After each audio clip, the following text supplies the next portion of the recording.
তুমি কুদরতি নজরে দেখো,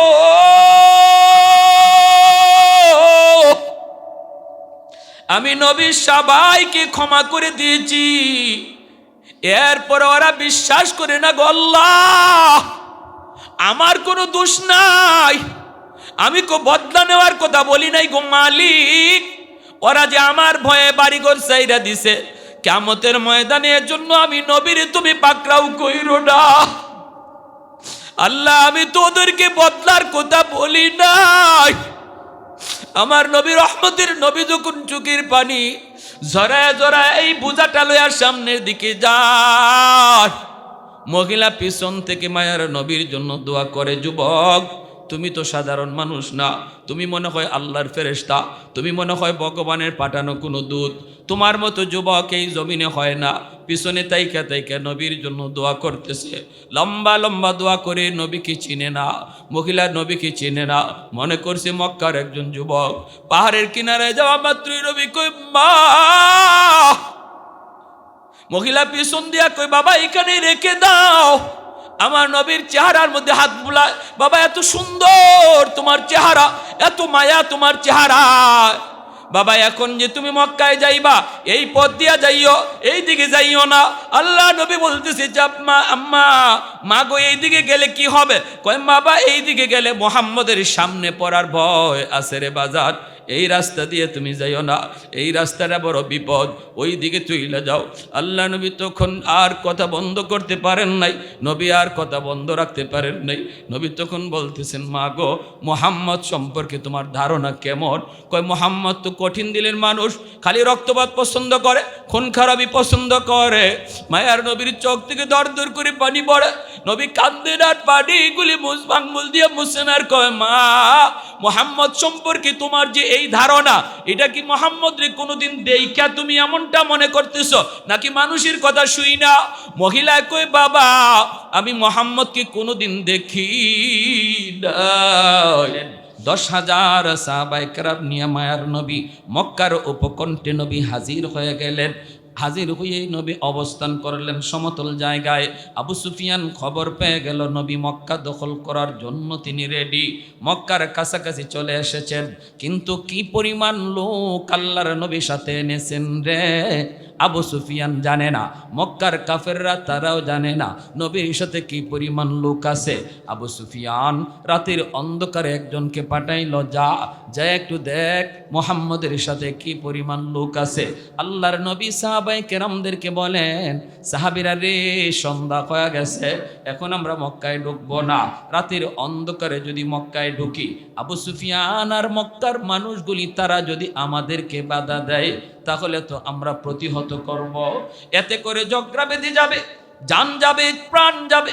রাতের অন্ধকারে কে কারে মারবে দেখা যাবে না, অনেক শিশুর গায়ে হামলা হয়ে যেতে পারে, নারীর উপরও হামলা হয়ে যেতে পারে, অথচ তারা নিরপরাধ, তাদের কোনো অপরাধ নাই, তাদের কোনো অন্যায় নাই। ইসলাম শিশুর গায়ে হামলা করে না, ইসলাম নারীদের উপরে হামলা করে না।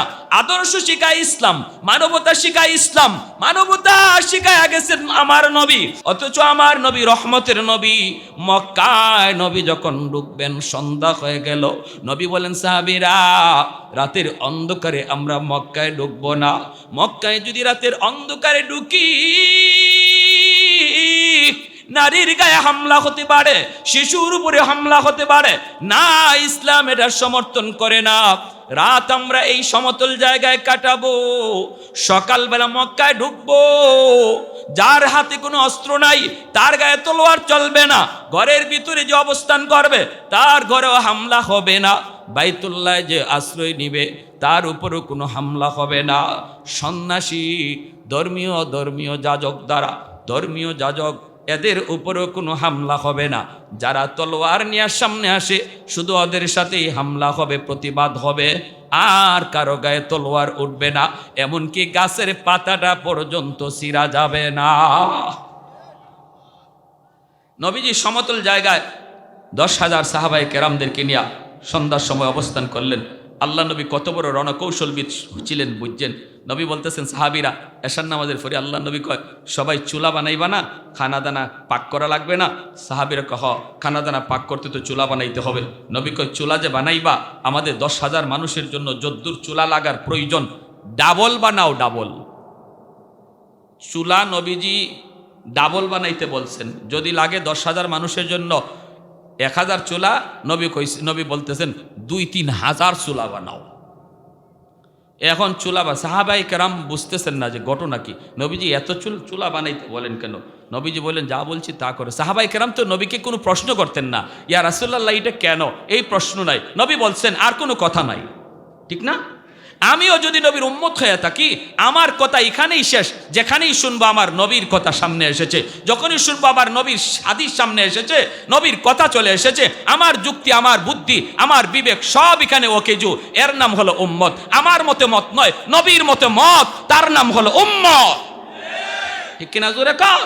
আর যদি আমি পণ্ডিতি দেখাই, না না অসুবিধা কি, অসুবিধা কি, অসুবিধা কি, এর নাম হইল পণ্ডিতি, এর নাম হইল পণ্ডিতি। কেউ নবীর হাদিসের সামনে, সুন্নত তরিকার সামনে পণ্ডিতি দেখাইবেন না। সাহাবায়ে কেরাম কোনো দিন এমন পণ্ডিতি দেখান নাই। নবী বলতেছেন চুলা বানাও ডাবল। একজন সাহাবীও জিগাইছেন না নবী গো কেন?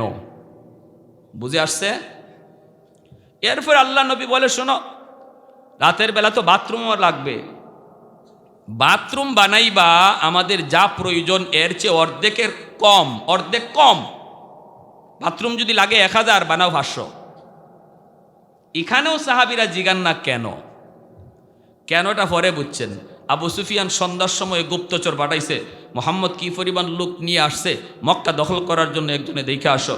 এ পাহাড়ের উপর থেকে আসার পরে যখন ময়দানের দিকে তাকাইছে, এই টাইমটাতে সাহাবায়ে কেরাম চুলায় আগুন জ্বালাইছেন খানা পাকানোর জন্য।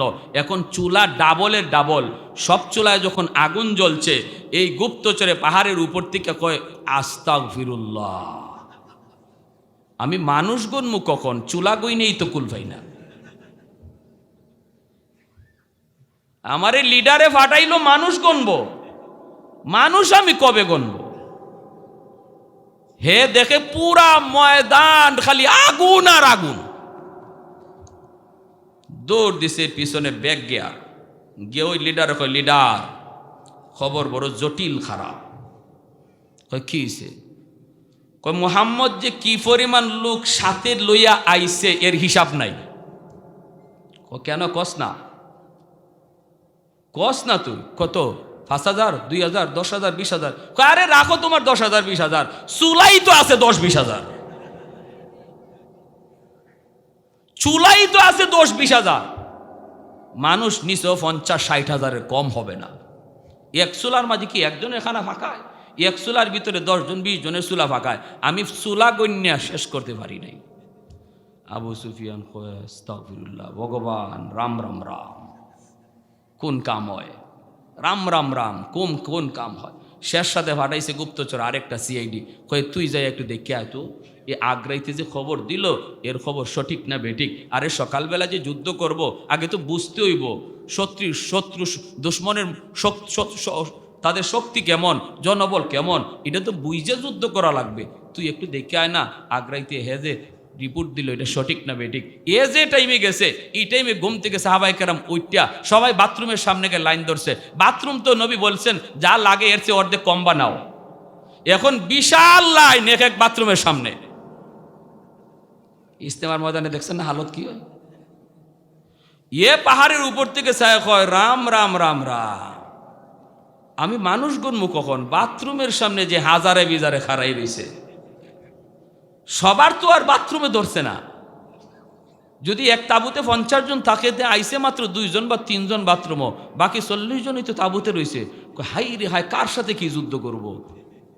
ইয়েও দিছে পিছনে ব্যাগ গিয়ার, যা এক উস্তাদ খবর বলো জটিল খারাপ, কি পরিমাণ লোক মোহাম্মদের যে সাথে লই আইছে এর হিসাব নাই। বলে কস না তুই কি পরিমাণ? কয় হ্যাঁ কি পরিমাণ কইছে? কয় হ্যাঁ তো কইছে 40-50 হাজার হইব। কয় দূর রাখো, বাথরুমের সামনেই তো 40,000 খাড়াই দিছে।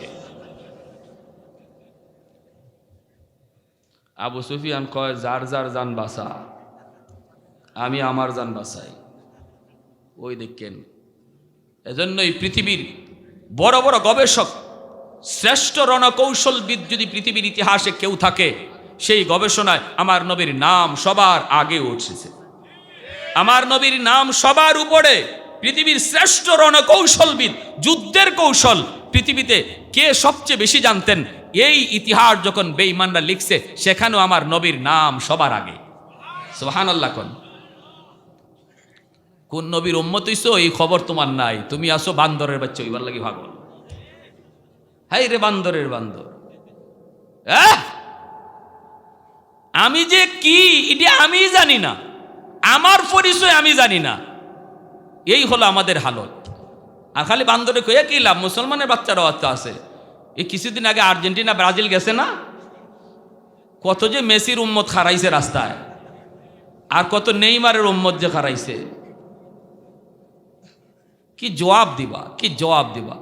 যে নবীর উম্মত তুমি, এই নবীর কথাগুলি শুনো, নিজের ওইভাবে তৈরি করো, আমার নবীর রঙে রঙিন বানাও, নবীর উম্মত দাবি করার মতো নিজের সুরতটা তৈরি করো, দেখবা আল্লাহ খুশি হয়ে যাবে। আর আল্লাহ যদি খুশি হয়ে যায়, বদরের ইতিহাস আবার ফিরে আসবে ইনশাআল্লাহ। বদরের ইতিহাস আবার ফিরে আসবে। হাতের খেজুরের ডাল তলোয়ার বানায় দিবে কে? মাটির চাকা আমাদের হাতে বোমা বানায় দিবে কে? এই ক্ষমতা আল্লাহর আসেনি না নাই? দুশ্মন অ্যাটম বোমার মালিক হতে পারে, পারমাণবিক বোমার মালিক হতে পারে দুশ্মন, কিন্তু যদি আল্লাহকে আমরা রাজি করতে পারি আর আল্লাহর পাশে নিয়ে ময়দানে নামতে পারি, দুশ্মনের পারমাণবিক বোমা মুসলমানের ক্ষতি করতে পারবে না।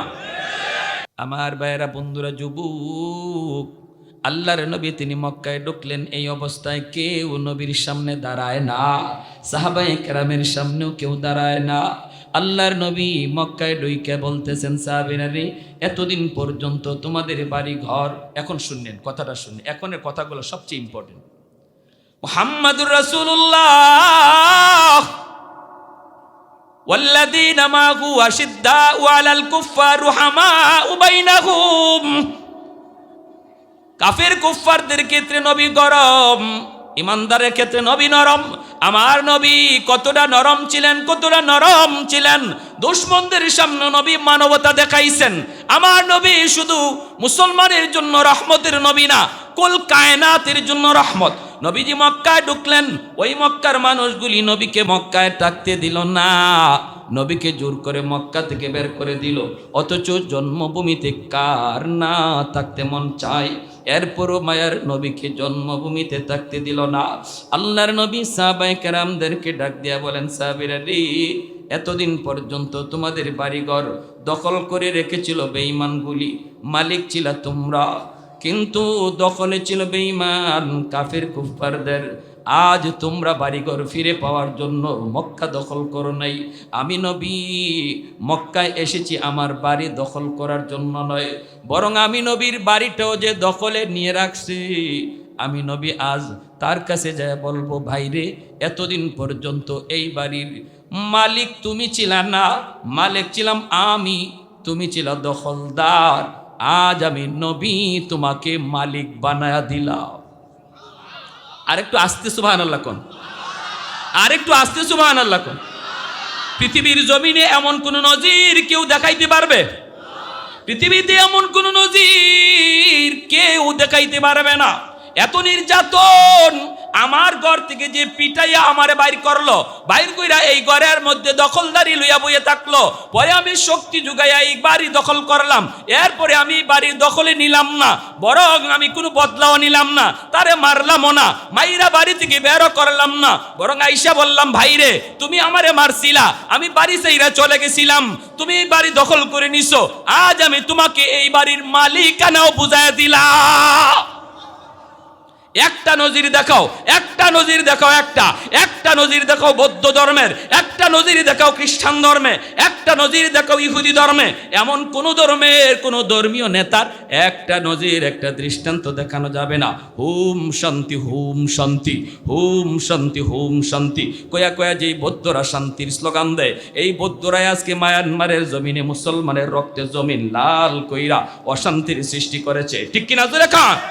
আমি তো বলি কের হোম শান্তি, ওরা কইব হোম অশান্তি, হোম অশান্তি, হোম অশান্তি, ঠিক না ভাইরা বন্ধুরা? অথচ আমার নবী রহমতের নবী মক্কায় ঢুইকা বলেন, সাহাবীরা যার যার বাড়ির মালিকানাটাও তোমরা যায় তাদেরকে বুঝায় দাও, তাদেরকে বুঝায় দাও। আর আমি নবী আজকে মক্কার মানুষগুলি সবাইকে সাধারণ ক্ষমা করে দিলাম, সবাইকে সাধারণ ক্ষমা করে দিলাম। লা তাসরিবা আলাইকুমুল ইয়াউম, আমি নবী আজ কোনো বদলা নিব না। আল ইয়াউম ইয়াউমুল মারহামা, আজকের দিন হলো রহম করার দিন, আজকের দিন হলো মায়া দেখানোর দিন, বদলা নেওয়ার দিন নয়। এরপরও মক্কার মানুষরা বিশ্বাস করে না। সাধারণ মক্কার মানুষ, নবী মক্কা দখল করে নিয়েছেন, এই সংবাদ পাওয়া মাত্রই ঘর বাড়ি সাইরা পাহাড়ের দিকে রওনা দেয়। সবাই দৌড়ে দৌড়ে ভাগতেছে।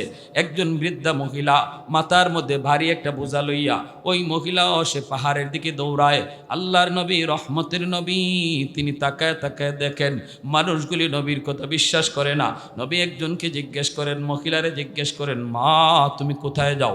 মহিলা মায়ার নবীকে জীবনে কোনোদিন দেখে নাই, নবীকে চেনেও না। মহিলায় কয়, বাবা যুবক, তুমি বুঝি জানো না মক্কা মুহাম্মদ দখল করে নিয়েছে?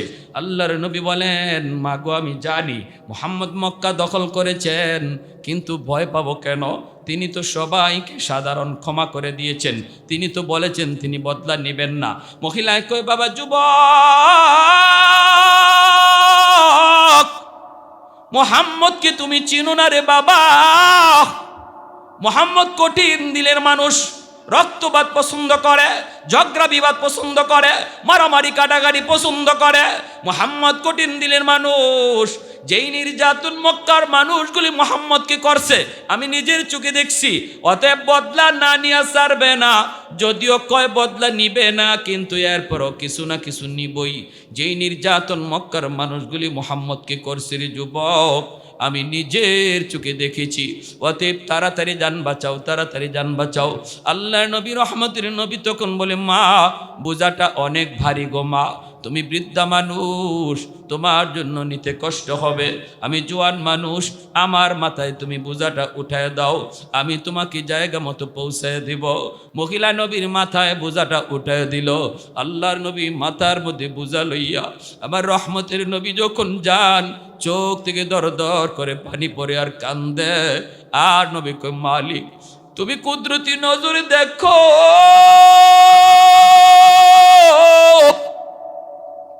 আমি নবী সবাইকে ক্ষমা করে দিয়েছি, এরপর ওরা বিশ্বাস করে না গো আল্লাহ।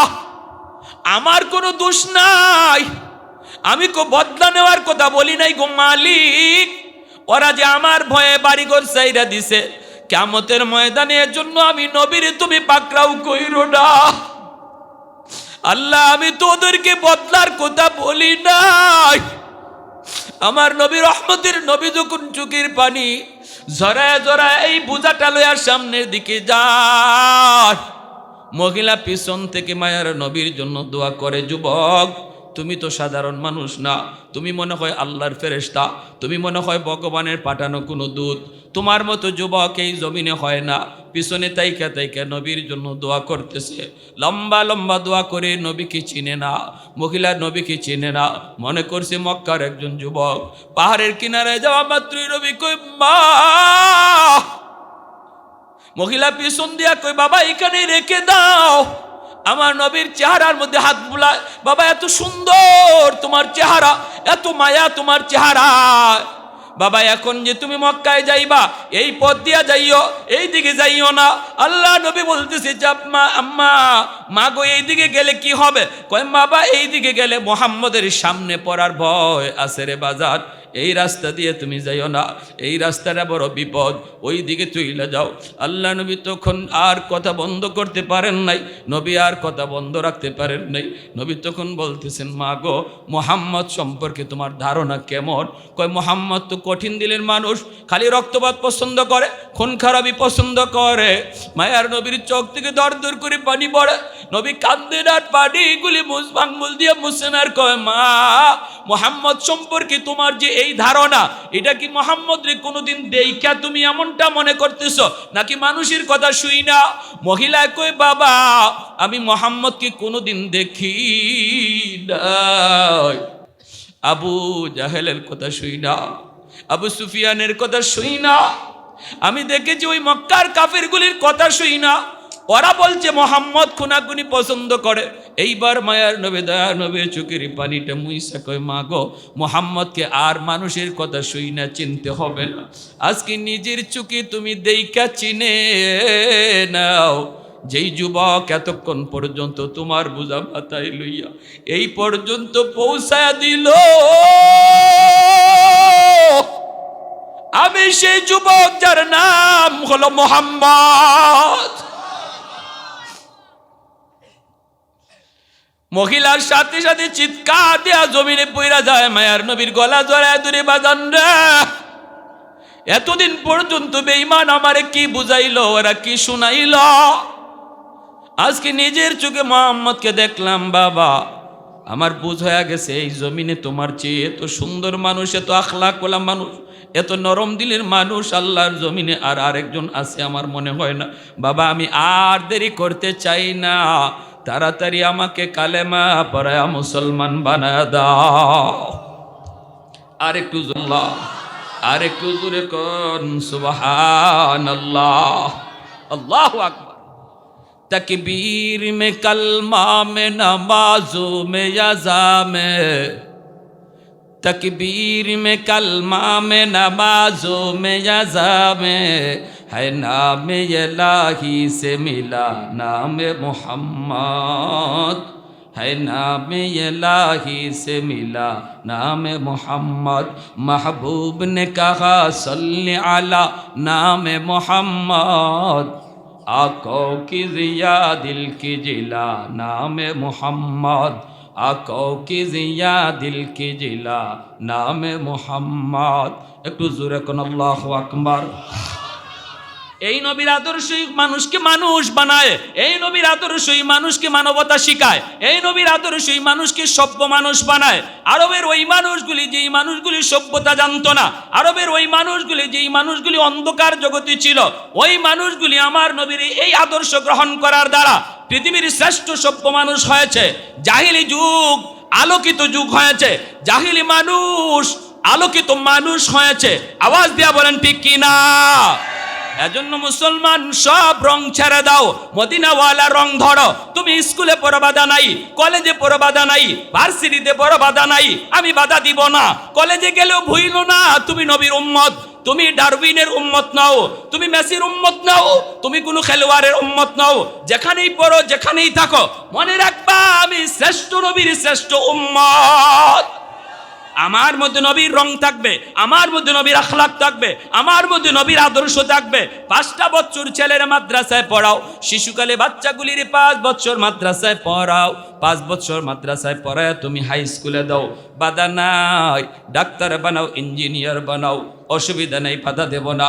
কিন্তু মুসলমান 5 বছর যদি মাদ্রাসায় বাচ্চাটারে পড়াও, আজকে মাদ্রাসার মধ্যে অঙ্ক ইংরেজি স্কুলের সমমানের ঢুকানো হয়েছে, কোনো অসুবিধা নাই। আপনারা ভয় পাবেন না যে মাদ্রাসা অঙ্ক ইংরেজি নাই, আমার ছেলে হাই স্কুলে পড়বে কেমনে। না না, 5 বছর মাদ্রাসায় যদি পড়ে, স্কুলের সমমানের অঙ্ক ইংরেজি তারা বোঝানো হবে, পড়ানো হবে। এই 5 বছর সে আল্লাহকে চিনবে, রসুলকে চিনবে, মানুষের সৃষ্টির ইতিহাস জানবে, জান্নাতের পরিচয় পাবে, জাহান্নামের পরিচয় শেখানো হবে। এমনকি পরকালের পরিপূর্ণ জ্ঞান, মৌলিক জ্ঞানগুলি কলিজায় ঢুকাইয়া দেওয়া হবে। শিশুকালে বাচ্চাদেরকে যেই শিক্ষা দেওয়া হয়, এই শিক্ষা মরণ পর্যন্ত আসর করে। আপনার ছেলে যদি হাই স্কুলেও যায়, কোনোদিন বেনামাজি হবে না, মদকুর হবে না, গাঞ্জাকুর হবে না, বাপ মার সাথে বেয়াদবি করবে না, আলেমদের সাথে বেয়াদবি করবে না। ডারউইনের মতবাদ সবার আগে আপনার বাচ্চাই প্রতিবাদ করবে। হাই স্কুলে যদি 5 বছর মাদ্রাসায় পড়াইয়া মুসলমানের বাচ্চা বানাইয়া তার স্কুলে দেওয়া হয়, ডাক্তার হওয়া আমার বাচ্চার বড় পরিচয় নয়, সবচেয়ে বড় পরিচয় মুসলমানের সন্তান। এজন্য সবার আগে আমার বাচ্চারে মুসলমানি শিখাইতে হবে। এই শিক্ষা যদি দেই, তাহলে আমরা বাপ মা আল্লাহর কাছে আমরা দায় মুক্ত হব। আর যদি আমরা শিশুকালে বাচ্চারে মুসলমানি না শিখাই, মক্তবে ফরাইলেই মুসলমানি শিক্ষা করা হয় না। মক্তবে হুজুরে 1 ঘন্টা ফরাইব, কখন ফরা নিবে, কখন মারামারি কিলাকিলি ঘুষাঘুষি বাচ্চাদের, এটা সামলাইতে তো 1 ঘন্টা যায়। ঠিক না? এজন্য 5 বছর মাদ্রাসায় পড়ান, নোরানি মাদ্রাসায় ফাউন্ডেশন গড়েন মজবুত কইরা। শিশুকালে যা শেখানো হয় এটা সারা জীবন ইয়াদ থাকে। বাসি পেটে সকালবেলা ঘুম থেকে উঠিয়া যে মূলা খায়, সারা দিন যদি কুরমা ফুলাও খায়, ডেকুর খালি মূলার ডেকুরই আসে, ঠিক না? এজন্য বাচ্চারে শিশুকালে কোরআনের মহব্বত কলিজায় ঢুকাও, ইসলামের মহব্বত কলিজায় ঢুকাও। এরপরে যদি ঢাকা ইউনিভার্সিটিতেও যায়, নাস্তিক হবে না, কোরআনের সৈনিক হবে। আপনাদের কথা চিন্তা করে উলামায়ে কেরাম মাদ্রাসার সিলেবাসে অঙ্ক ইংরেজি ঢুকাইছেন। অতএব আমার ছোট ছোট বাচ্চাগুলিকে মুসলমানের সন্তান বানাইয়া তারপরে তারে জগতের জাগতিক শিক্ষার পরিচিতি দেওয়ার নিয়ত কার কার আছে একটু হাত উঠে আল্লাহকে দেখা।